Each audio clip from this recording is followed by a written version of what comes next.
ఆంధ్రప్రదేశ్లో ఎన్డీఏ కూటమి మ్యాజిక్ ఫిగర్ని దాటేసింది. అనూహ్యంగా జనసేన పార్టీ దూకుడు చూస్తుంటే 21 స్థానాల్లో జనసేన పార్టీ పోటీ చేసింది. పవన్ కళ్యాణ్ అన్నట్టుగా 100% స్ట్రైక్ రేట్ సాధించే దిశగా జనసేన అభ్యర్థులు అయితే నియోజకవర్గాల్లో సత్తా చాటుతున్నారు. అయితే ఈ సందర్భంగా మనం ఒక వ్యక్తి గురించి అయితే స్పెషల్గా మెన్షన్ చేసుకోవాలి. ఆయనే ఆరా మస్తాన్. ఆరా మస్తాన్ ఆయన తెలంగాణలో చూసినట్టయితే ఆయన యాక్యురసీ 100కి 100% నెరవేరింది. కానీ ఆంధ్రప్రదేశ్ రిజల్ట్లో చూసినట్టయితే ఆయన అంచనా పూర్తిగా తప్పింది. ఎందుకంటావు? కార్తిక్, మనం చూసుకున్నట్లయితే ఆరా మస్తాన్ పోస్ట్ పోల్ సర్వే అయితే ప్రకటించారు. సో ఆయన ప్రకటించిన ప్రకారం అయితే వైఎస్ఆర్సీపీకి 94 నుంచి 104 వస్తాయని చెప్పారు. అలాగే కూటమికి 71 నుంచి 81 వస్తాయని చెప్పారు. కానీ అంచనాలన్నీ తలకిందులు అయినట్టయితే మనకు కనిపిస్తుంది ట్రెండ్ని చూస్తే. సో ఆరా మస్తాన్ తెలంగాణ ఎన్నికల సందర్భంగా అయితే ఖచ్చితంగా యాక్యురేట్గా చాలా ఒక నియోజకవర్గాల వారీగా కూడా చెప్పారు. ఆయన చెప్పింది నిజమైంది. సో ఏపీకి వచ్చేసరికి మరి ఆయన అంచనాలు ఎందుకు తలకిందాయో ఇప్పటి వరకు కూడా మనకు అర్థం అవ్వట్లేదు. సో దీని ద్వారా ఆరా క్రెడిబిలిటీ కోల్పోయే అవకాశం అయితే కనిపిస్తుంది. ఎందుకంటే చాలామంది ఆరాని నమ్మారు. సో ఆరా మస్తాన్ ఖచ్చితమైన సర్వే చేస్తారని కూడా చాలామంది అయితే విశ్వసించారు.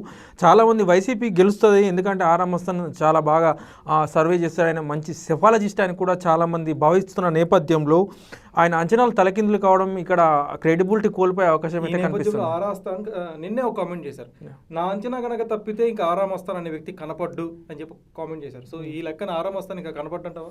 మేబీ ఆయన అన్నమాటపై నిలబడితే కనబడకపోవచ్చు, కానీ ఇది పెద్ద దెబ్బగా భావించవచ్చు. ఎందుకంటే ఆరా ఒక సంస్థగా ఉంది, ఒక ఆఫీస్ ఉంది, అంటే పర్మనెంట్ ఎంప్లాయీస్ ఉన్నారు, కష్టమైన నెట్వర్క్ ఉంది, పనిచేసేవారు ఉన్నారు. కానీ ఈ ఫలితాలతో చాలా అంటే ఒక దెబ్బగా మనం భావించవచ్చు సంస్థకు. ఎందుకంటే ఆరాని చాలామంది నమ్మారు, కానీ ఆరా ఇచ్చిన ఫలితాలకు వ్యతిరేకంగా ట్రెండ్ కొనసాగడం కూడా ఆ సంస్థకు చాలా నష్టం వాటిల్లే అవకాశం అవుతుంది. ఈ సందర్భంగా నాకు ఇంకో వ్యక్తి గుర్తొస్తున్నారు, ఆయన లగడపాటి రాజగోపాల్. 2019లో తెలంగాణలో కాంగ్రెస్ వస్తుందని ఆయన అంచనా పూర్తిగా తప్పింది. ఎప్పుడైతే తప్పిందో ఇంకా పూర్తిగా ఫేడ్ అవుట్ అయిపోయారు. అంతకుముందు కూడా రాజగోపాల్ చెప్పింది అంతకుముందు కరెక్ట్ అయింది, కానీ 2019 మాత్రం తప్పైంది.